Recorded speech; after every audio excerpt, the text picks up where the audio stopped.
These days and times, watch how we get ours with rhymes.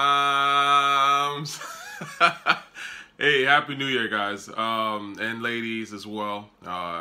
Just out here, man. It's been a crazy couple of days, I would say, right? With the whole Capitol storming and all that. So, rap is coming to stand still to a certain degree. But I'm still out here bumping a lot of Doom. I miss Doom, man. I have to say, obviously, my Doom listenership has gone through the roof.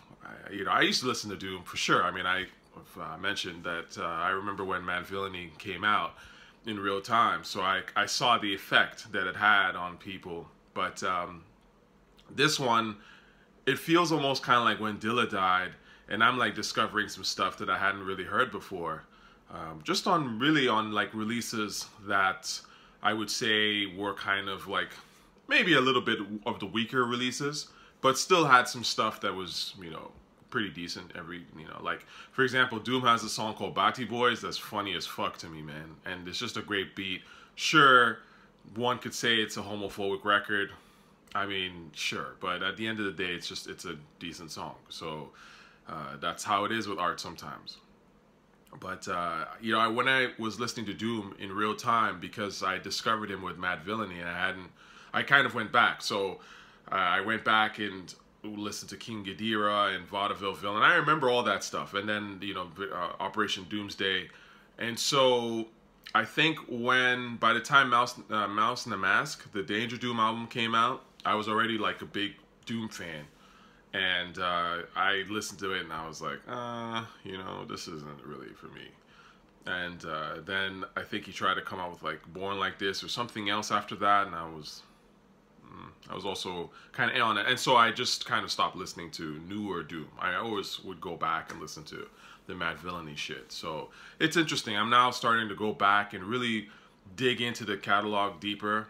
Like all those albums I tried to listen to back in the day that I kind of didn't really give too much thought to, I'm like re-listening to with a little bit closer eye, just so I can make sure that I listened to pretty much all of Doom's best stuff. But I think in general, my favorite Doom tracks haven't changed since when I heard them back in the day, right? So like right now I was singing I Hear Voices, right? And I meant to say that's the 12-inch version. That's the one that I love, where it's just him on it. That to me is one of Doom's strongest cuts, hands down. So that, and obviously some of the joints on Mad Villainy, I've talked about this. Those are the records that have maintained their power to me, and I think they were powerful back then, and they've, continue to be powerful now. Anyway, so Doom and J Dilla, rest in peace to them. I wanted to talk really briefly, actually, on a very different note, about the Nicki Minaj and Tracy Chapman ruling. So this is interesting to me because I haven't heard the song that Nicki Minaj came out with, but for those of y'all who are unfamiliar, so this is the general story, and of course feel free to correct me in the comment section if I've got it wrong. But from what I understand, Nicki Minaj was about to record a song that samples Tracy Chapman. So she reaches out to Tracy Chapman, who notoriously doesn't like rap like that, right? So she reaches out to Tracy Chapman's peoples to get the sample cleared, and they say no, and Nicki Minaj goes ahead and records it anyway. And then from what I understand, the track leaks online, or the radio starts playing it a little bit, and then Tracy Chapman sues and wins. So the thing that's interesting to me about this is that it's not like Nicki Minaj ever put out the song. However, one could argue that when you see artists have songs that leak, it is questionable, because sometimes I'm sure it's coming from the artist or their team directly, where they're like leaking material to kind of get it out there, get some buzz or whatever.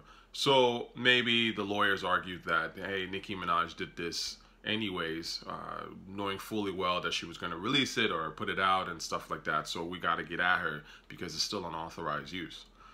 The other thing, though, that I think is a little bit maybe precarious to a certain extent is that it does mean then that ultimately, if you as an artist, whatever, are trying to record a song just to experiment with it and see if it's any good, and it's not even like you're ready to put it out yet. You just kind of experiment with it, and somehow it leaks or someone catches wind of it. You can get sued for that. It's kind of crazy to me.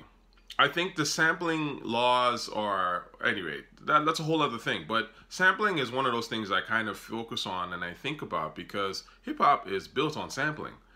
One of the big reasons to me why the game has become so garbage is that people can't really sample with the freedom that they used to, right? Like when you look at how hip hop started, people were basically playing obviously James Brown beat, breaks and things like that.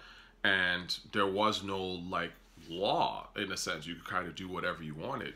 And obviously this is what led to some really great music. Now, of course, there are artists like Houdini who didn't necessarily sample. It was all original compositions. And I respect Larry Smith for that shit, which is pretty wild. But ultimately, I think what Marley Marl did in terms of bringing that sampling in, sampling the break beats and things like that. I mean, all that stuff is really fascinating. And it leads to some really cool music. However, obviously people have been getting hit with copyright lawsuits and all that shit. And I think it's become so expensive to sample now that it's almost like the big artists are the only ones that can afford to do it. And that's a problem. You're taking away an essential, if not arguably the most essential aspect of hip hop away from its user base, which is wild. So this idea that you can't even sort of experiment to a certain extent is crazy. It's actually kind of draconian in a way.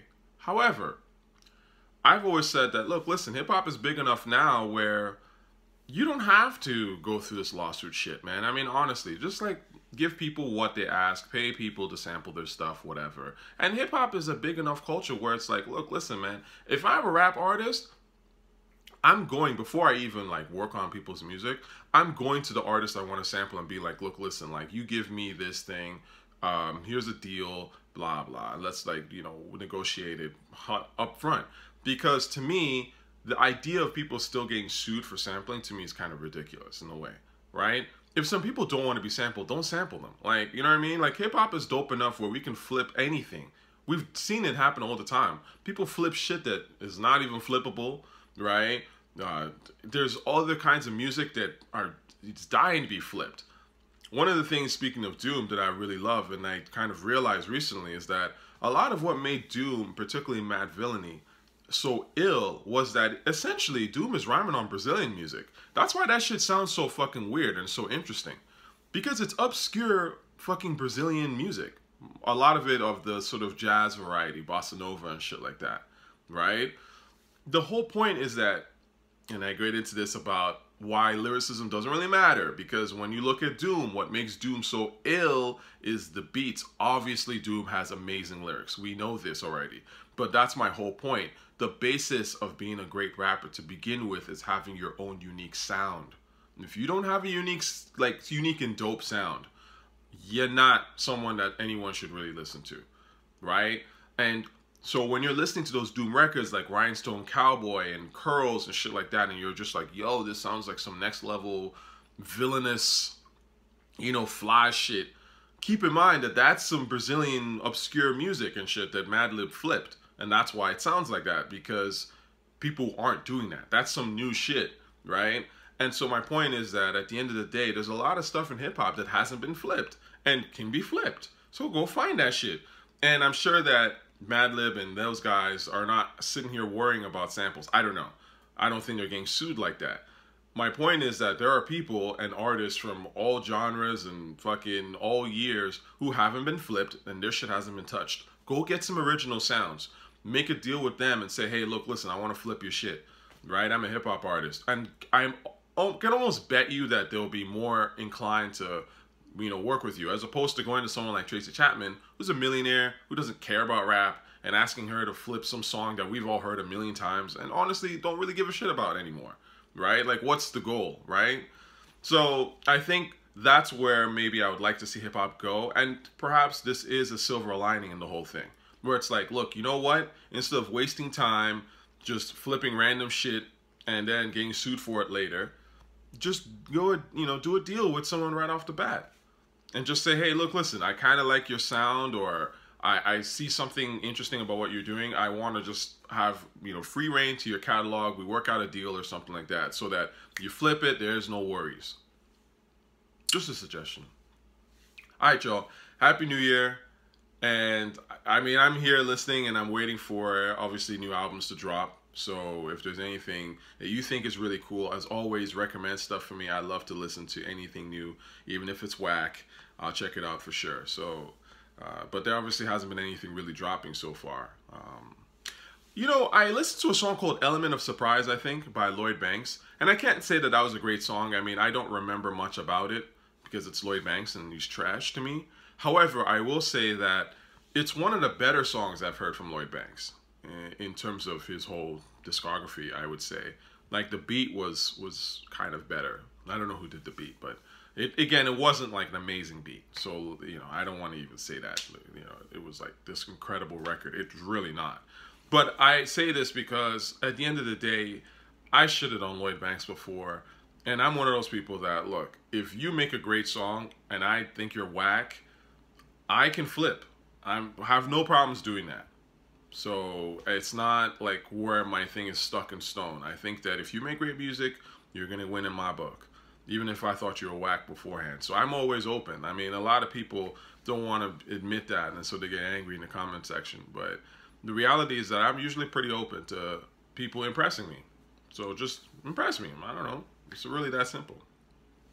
So if you're a Lloyd Banks fan, check out the song. I think it's called Elements of Surprise. Anyway, peace.